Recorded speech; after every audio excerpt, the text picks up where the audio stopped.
Etiopía es un país diferente al resto de los países africanos. Los etíopes son descendientes de las tribus semitas que vinieron de Arabia a través del Mar Rojo en el siglo VII a.C. para ocupar los dominios de las tribus cusitas.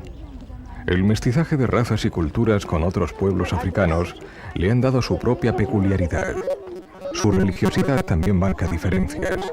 La iglesia etiópica es ortodoxa copta por su origen e influencia de Egipto, y monofisita por su teología.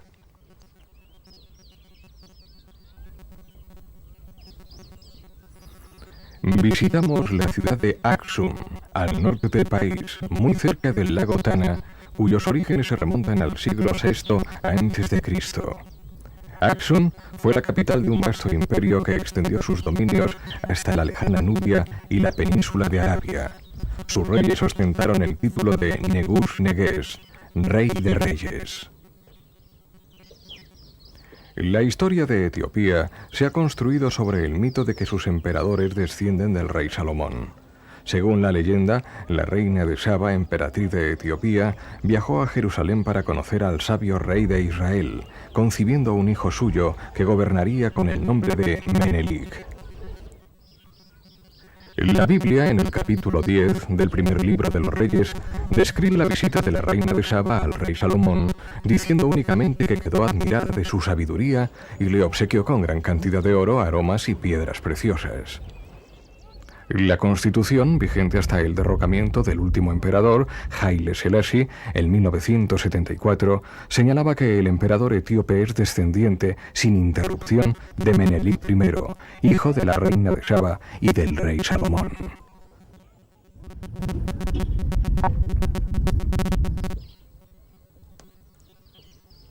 La leyenda dice que estas son las ruinas del palacio de la reina de Saba. Y para que todo parezca más real, se ha localizado la piscina de la reina en el estanque excavado en la roca que almacenaba el agua de lluvia para uso del palacio y la corte. Actualmente, el estanque surte de agua a la población y hace las veces de piscina pública.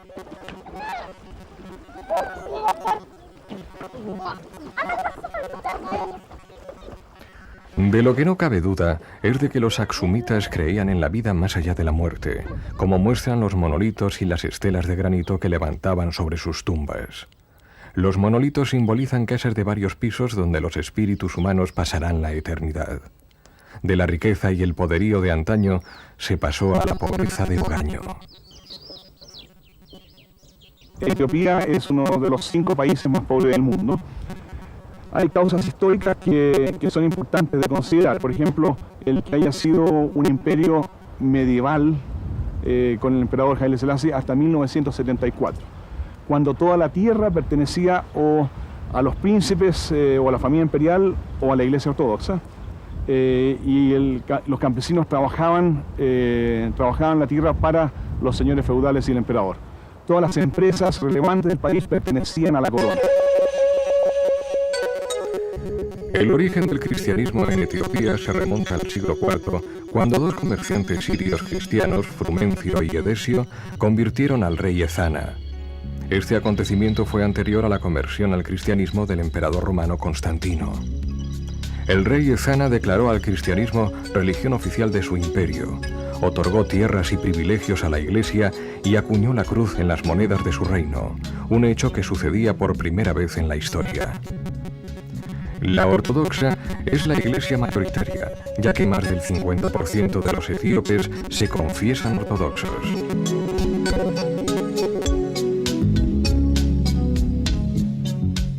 Una iglesia mayoritaria, su presencia es relevante y ha dado forma al ser cultural de una buena parte de Etiopía. La iglesia de Alejandría, tras el concilio de Calcedonia, en el año 451, rompió con la iglesia de Roma. El concilio definió que en Cristo había 2 naturalezas, la divina y la humana, fundidas en una sola persona, por lo que Jesucristo es verdadero Dios y verdadero hombre. Los representantes de la iglesia de Alejandría y Constantinopla defendían que la naturaleza de Cristo era solo una y divina, concluyendo que Jesucristo es Dios, pero no hombre. Esta afirmación de los llamados monofisitas fue declarada herética por la Iglesia de Roma y la ruptura todavía perdura. Una de las características de la Iglesia ortodoxa es la utilización de la pintura para la imaginería religiosa. Los iconos, además de su función devocional, tienen un fin catequético, ya que cada detalle del cuadro encierra un profundo significado teológico.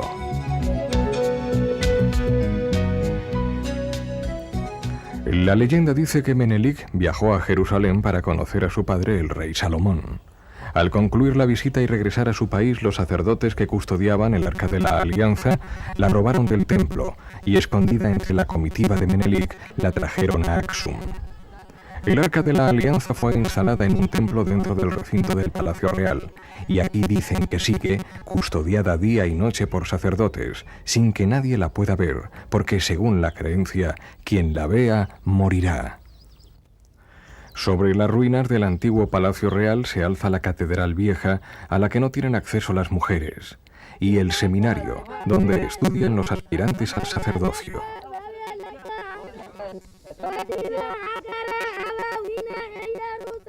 Un monje nos muestra, como trofeos de la iglesia etiópica, las coronas y cruces votivas salvadas de expolios y guerras. La Catedral Nueva, extramuros del Palacio Real, la mandó construir el emperador Haile Selassie para que las mujeres pudieran entrar al templo a rezar. No lejos de Aksum está la que fuera entre 1594 y 1640 misión jesuita de Fremona, sobre cuyas ruinas se construyó una iglesia ortodoxa. Desde esta misión el jesuita español Pedro Páez, descubridor de las fuentes del Nilo Azul, conseguiría con inteligencia y habilidad introducirse en la corte con el propósito de convertir al rey a la fe católica y conseguir que Etiopía volviese a la obediencia del Papa de Roma. En 1604, Pedro Páez lograría la conversión del rey Zadengel, hecho que provocó el levantamiento de la nobleza, alentado por el obispo ortodoxo Abuna Petrus, y la muerte del rey. Más tarde, en 1620, el emperador Susinios abrazaría la fe católica, pero su sucesor volvió a las andadas de la ortodoxia monofisita, expulsó a los jesuitas y persiguió a los cristianos. En Adua, a un tiro de piedra de la antigua misión jesuítica, las salesianas y salesianos han abierto otra gran misión. La población de esta región montañosa, fronteriza con Eritrea, se vio afectada por la guerra que enfrentó a eritreos y etíopes hace un par de años.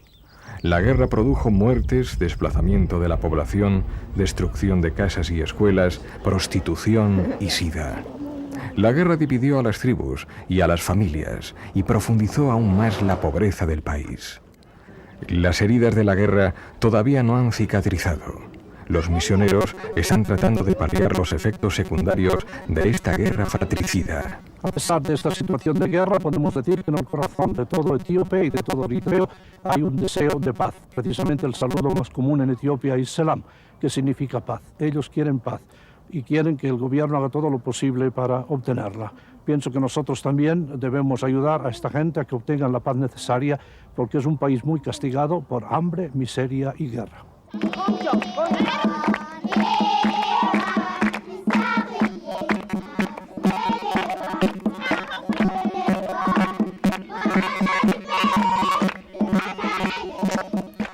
Las salesianas han empezado la evangelización por las escuelas, conscientes de que el futuro de los pueblos se fragua en las aulas y más en un país donde el analfabetismo alcanza al 70% de la población, con índices todavía más altos entre las mujeres.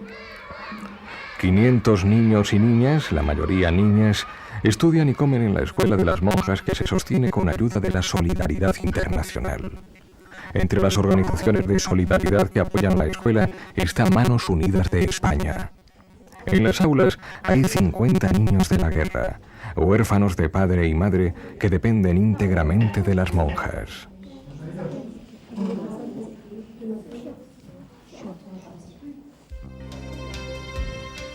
Se llama Salamawit y tiene 8 años. Su madre murió de sida y su hermano también tiene sida. Los dos han sido acogidos por las monjas. Este es Braham. Tiene otros 3 hermanos en la escuela. Su madre se los ha entregado a las monjas para que les den estudios y comida porque ella no puede darles ninguna de las 2 cosas. La promoción de la mujer es otro campo que las salesianas cuidan con especial dedicación.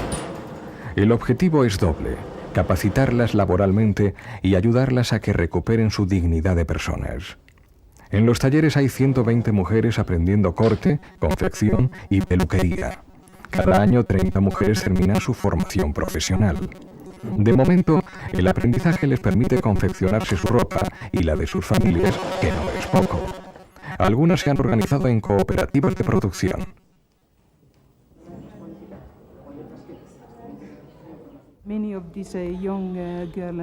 La mayoría de estas mujeres vienen de una situación muy pobre.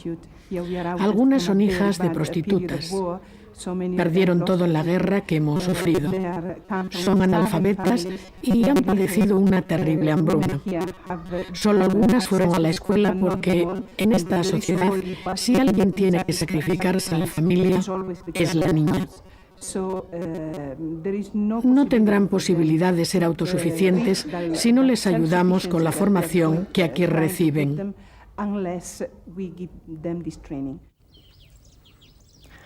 A las monjas se les ha quedado pequeña su casa y ya no pueden acoger a más niños.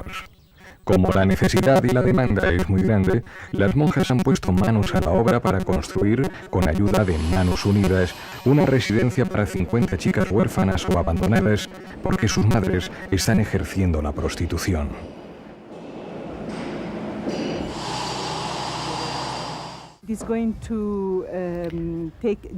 También acogeremos aquí a chicas que han sido madres muy jóvenes o han estado en la prostitución.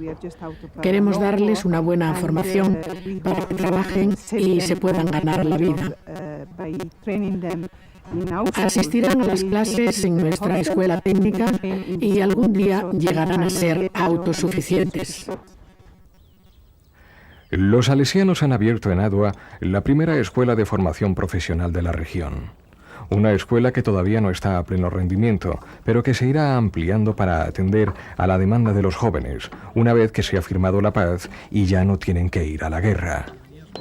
La construcción de la escuela y su mantenimiento se debe a Manos Unidas de España, Miserior de Alemania, Generalitat de Cataluña y Congregación Salesiana. Las escuelas de formación profesional de los salesianos gozan de un gran prestigio en el país. Más de 800 jóvenes reciben formación profesional en las 3 escuelas que la congregación tiene en Etiopía.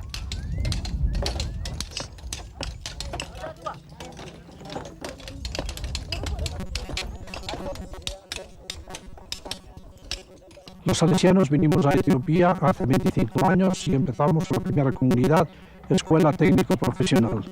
Esta escuela técnico profesional de mucho prestigio hoy en el país. Precisamente por este prestigio se nos pidió abrir una comunidad, una escuela técnico profesional en Adua.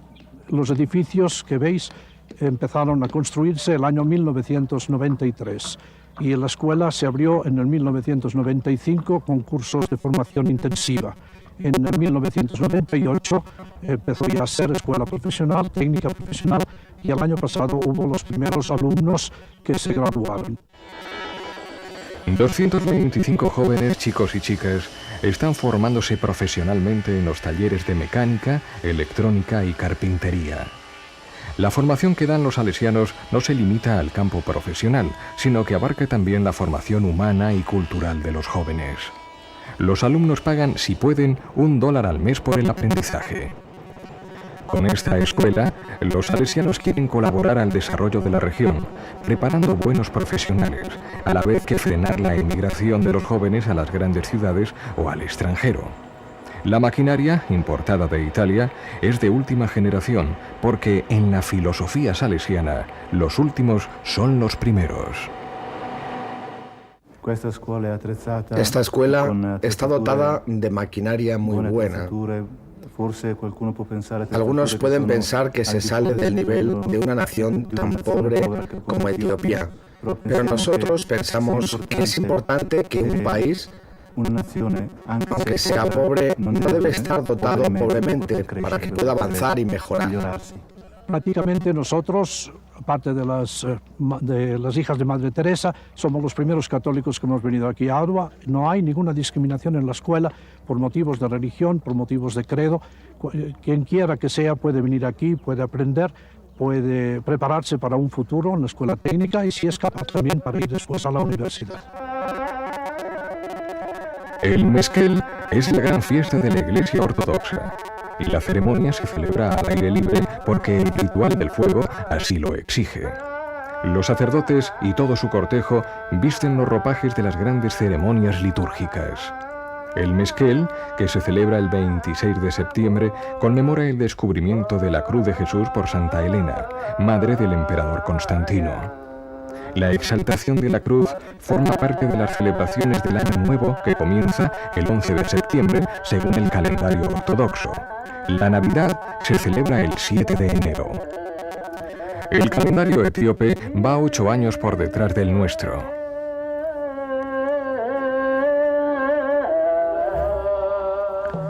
El idioma litúrgico de la iglesia etiópica es el Gid, la primitiva lengua del país. Es una iglesia que ha evolucionado muy poco y conserva intactas sus tradiciones. La letra y la música de estos cantos tiene una antigüedad de 1600 años.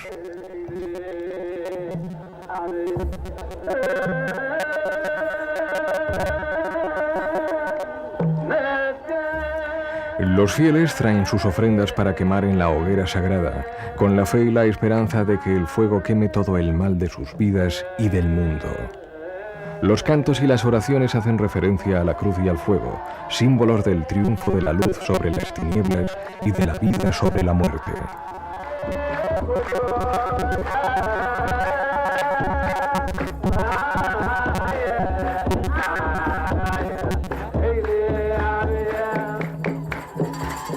Entre la multitud hay expectación por ver de qué lado caerá la cruz que remata la pira cuando la alcancen las llamas, porque según la creencia popular su caída en una dirección o en otra significa bendición o desgracia. Afortunadamente, en esta ocasión ha caído al oeste, lo que significa que habrá buena cosecha, garantizada de antemano, porque este año llovió mucho. Nos dirigimos a la Libela, zigzagueando por una carretera infernal que discurre entre montañas. Las carreteras son una asignatura pendiente del Ministerio de Transportes. Según nos cuentan, la Comunidad Europea dio más de 300 millones de euros a fondo perdido para arreglar esta carretera que, por lo visto, no se han empleado en ella. La Libela es un pueblo situado a 2.500 metros de altitud, con una población de 14.000 habitantes que sobreviven de las limosnas, la agricultura y el turismo. Un turismo intermitente, a caballo entre guerras, que ha empezado a animarse tras la firma de la paz. La verdad es que Etiopía bien merece una visita. Los habitantes de la Libela pertenecen a la tribu Amara, que tradicionalmente ha construido sus casas con maderas y barro. Los animales viven en la parte baja y las personas en el piso de encima. Los sacerdotes y sus familias viven en estas casas antiguas y los monjes en cuevas horadadas en la roca. Los sacerdotes ortodoxos pueden casarse con la condición de que contraigan matrimonio antes de la ordenación de diácono, y si enviudan no pueden volver a casarse. Los monjes son célibes y los obispos se eligen entre los monjes. En la Libela hay cerca de 500 sacerdotes y diáconos y 200 monjes que siguen las estrictas leyes del Levítico con 245 días de ayuno al año. En estos días solo comen un puñado de trigo tostado.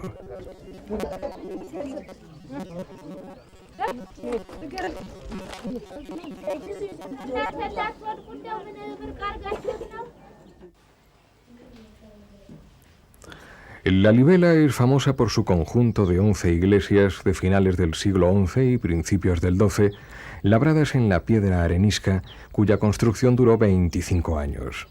El conjunto monumental, excelente muestra de la arquitectura aksumita, está protegido por la UNESCO. La excavación se hacía de fuera hacia adentro, vaciando la roca, en un alarde de cálculo y cincelado. Hay iglesias exentas de una sola pieza, y las hay subterráneas que se comunican entre sí por estrechos pasadizos cortados en la roca viva. Se calcula que unas 40.000 personas trabajaron en la construcción de los templos. La arquitectura interior gira en torno al iconostasio, siempre en dirección al oriente, que es el Sancta Sanctorum, donde solo pueden entrar los sacerdotes, y donde tiene lugar la celebración de misa fuera de la vista de la gente, que solo escucha los cantos rituales.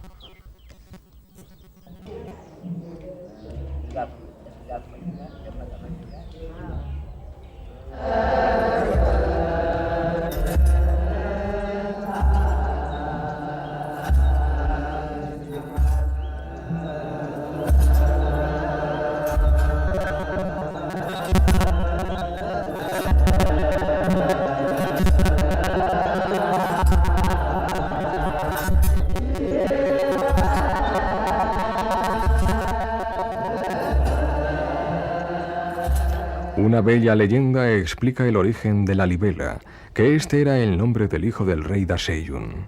Se cuenta que cuando la reina dio a luz, el recién nacido fue rodeado por un enjambre de abejas, de ahí que le llamaran la libela, que en amárico significa el que come miel. Una vez le dieron veneno en la comida y un ángel lo salvó de la muerte. El ángel le mandó que cuando heredara el trono levantase una nueva Jerusalén en Etiopía. Según esta leyenda, los ángeles echaron una mano en la construcción de los templos. La historia dice que en los primeros siglos del cristianismo hubo grandes movilizaciones de etíopes que peregrinaban a Jerusalén, enfermando y muriendo muchos en el duro y largo camino. El rey Lalibela, viendo las dificultades y los peligros a los que tenían que hacer frente los peregrinos, quiso construir una Jerusalén espiritual, a donde los etíopes pudieran peregrinar sin necesidad de arriesgar sus vidas.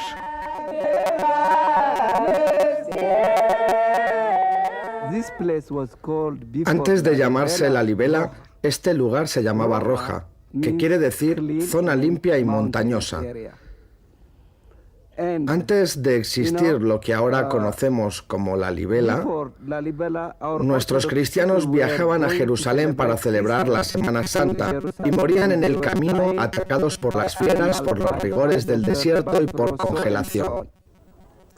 La libela hay que contemplarla desde el simbolismo que encierra esta ciudad santa, concebida en clave de la Jerusalén bíblica. La iglesia de San Jorge simboliza el arca de Noé. Las ventanas bajas son ciegas para que no penetren las aguas del diluvio, y las altas están abiertas para que la paloma bíblica pueda salir y entrar, trayendo finalmente una rama de olivo en su pico. Esta iglesia, la última que se construyó, y sin duda la más bella de todas, tiene planta cruciforme y arcos ojivales. Cada iglesia tiene su propia cruz, que explica la autonomía de que gozan. Todas conservan celosamente sus peculiaridades y privilegios históricos.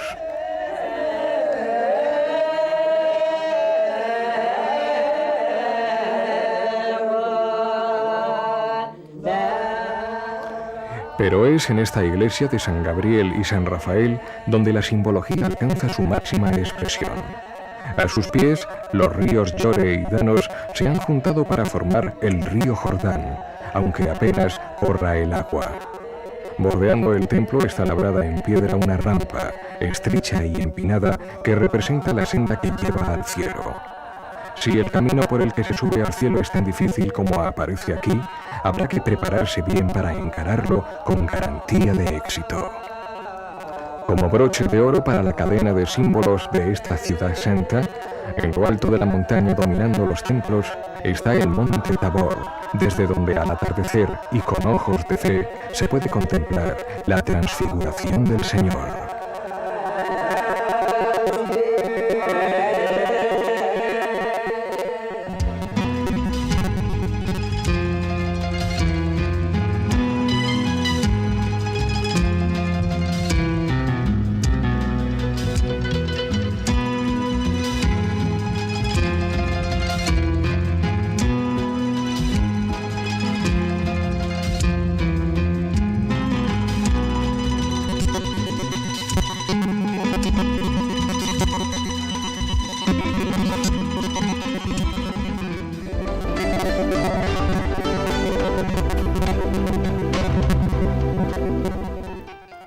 En el popular barrio de Los Remedios, junto al Real de la Feria de Abril de Sevilla, está el Colegio San José, de los religiosos de los Sagrados Corazones. El colegio, con cerca de 2.000 alumnos, cuenta con aulas de integración en las que comparten estudios niños con discapacidades físicas, psíquicas y sensoriales con otros que no las tienen.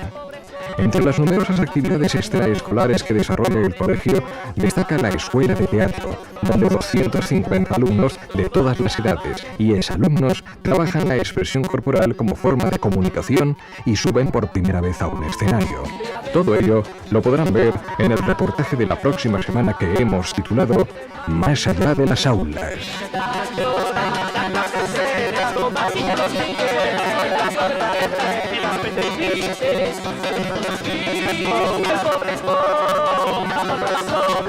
Por eso que esto va a acabar.